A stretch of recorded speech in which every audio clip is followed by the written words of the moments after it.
નમસ્કાર દર્શક મિત્રો, હું નિકુલદાન ગઢવી ધ કેસરી ટાઈમ્સ ચેનલમાં આપનું સ્વાગત છે. અને આજ રોજ આપણે મળીએ છીએ બીનાબેન કોઠારીને. નમસ્તે બેન. બેન, આપ ગુજરાતના પ્રથમ મહિલા શહેર અધ્યક્ષ તરીકે આપની નિમણૂક થઈ એ ખૂબ જ ગર્વની વાત છે. એના વિશે આપ શું કહેશો? ખૂબ સારી વાત છે. મોદી સાહેબ જેમ નારી શક્તિ ઉપર વિશ્વાસ રાખ્યો છે અને નારીઓને જે રીતે રાજકીય ક્ષેત્રે પણ આગળ વધારે છે એ જ ધારા ઉપર આજે ગુજરાત પ્રદેશે પણ મારા ઉપર વિશ્વાસ રાખ્યો છે. એમના માટે હું દરેક પ્રદેશથી, રાષ્ટ્રીયથી માંડી પ્રદેશથી માંડીને સ્થાનિક લેવલના દરેક નેતૃત્વનો ખૂબ ખૂબ આભાર માનું છું. બેન, એક વ્યક્તિત્વ તરીકે તો આપ છો જ, આપ મેયર હતા અને હાલ આપ શહેર અધ્યક્ષની જવાબદારી તરીકે છો. તો એક મહિલા તરીકે આપ જ્યારે ઘરની જવાબદારી તેમજ આ અધ્યક્ષ પાર્ટીની જવાબદારી બંનેને આપ કેવી રીતે મેચ કરી શકો છો? સૌપ્રથમ તો એમાં પરિવારનો ખૂબ સાથ અને સહકાર હોય ત્યારે જ કોઈ મહિલા પણ આવી રીતે રાજકીય ક્ષેત્રે અથવા અન્ય કોઈ ક્ષેત્રે ખૂબ સફળતા મેળવી શકે છે.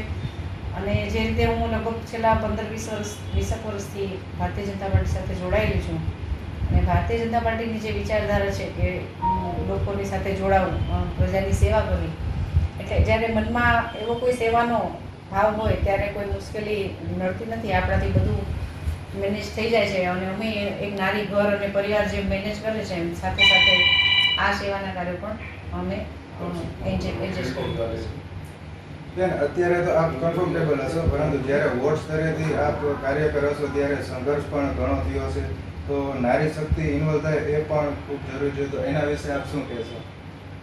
વોટ ક્ષેત્રેથી પણ હું સંઘર્ષ તો નહીં કહી શકું, કેમ કે ભારતીય જનતા પાર્ટી એક પરિવાર તરીકે હંમેશા હોય છે.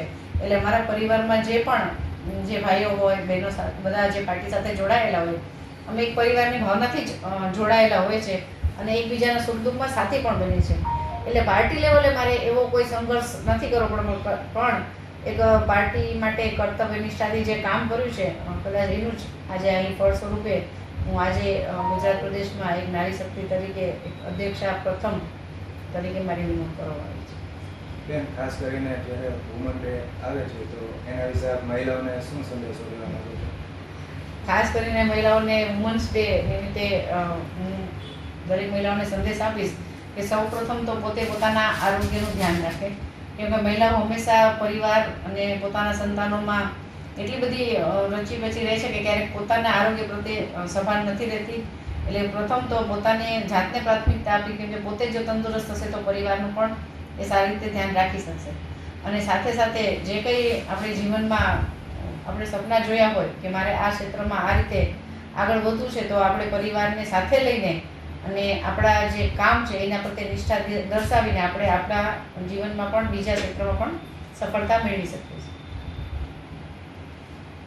જામનગર એક એવી ધરતી છે જેમાં એક સાંસદ, એક ધારાસભ્ય તેમજ શહેર અધ્યક્ષ પણ એક મહિલા છે. તો નારી શક્તિનું શ્રેષ્ઠ ઉદાહરણ કહેવાય. ચોક્કસ, જામનગર શહેર નારી શક્તિનું શ્રેષ્ઠ ઉદાહરણ છે. ખાસ કરીને જે અમારા સાંસદશ્રી છે, જે ખૂબ મોટો જિલ્લો છે આખા ગુજરાતનો, એ ખૂબ સારી રીતે સંભાળે છે. સતત ત્રીજી ટર્મથી લોકો સાથે જોડાયેલા છે અને નારી શક્તિ માટે એમના જેવું શ્રેષ્ઠ ઉદાહરણ જામનગર શહેર માટે કદાચ ન હોઈ શકે. ખૂબ ખૂબ આભાર.